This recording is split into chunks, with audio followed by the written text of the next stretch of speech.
ఈరోజు ప్రభు సెలవిచ్చిన మాట, నువ్వు కన్నీళ్ళు విడుచుట చూస్తుని నీ ప్రార్థనను అంగీకరించి ఉన్నాను.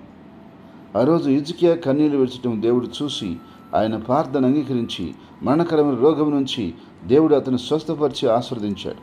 అయితే ఈరోజు సహోదరి సహోదరుడా, నీ యొక్క కష్టమును బట్టి, బాధను బట్టి, ఇరుకును బట్టి నువ్వు కన్నీళ్ళు విడటం దేవుడు చూశాడు.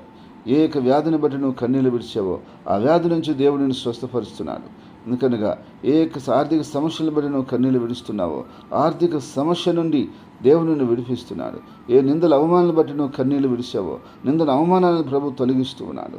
ఏ యొక్క కుటుంబ సమస్యలను బట్టి నువ్వు కన్నీళ్ళు విడుస్తున్నావో ఆ కుటుంబ సమస్య నుంచి దేవుడు నీకు విడుదలిస్తున్నాడు. ఏ బిడ్డల యొక్క విషయాన్ని బట్టి, కుటుంబ విషయాన్ని బట్టి కన్నీళ్ళు విడుస్తున్నావో ప్రభు వాటి నుంచి విడుదల ఇచ్చి అన్ని విధాలుగా జయము, సంతోషం, మేలునిచ్చి నిన్ను వర్ధలు చేసి కాపాడు నడిపించునుగాక.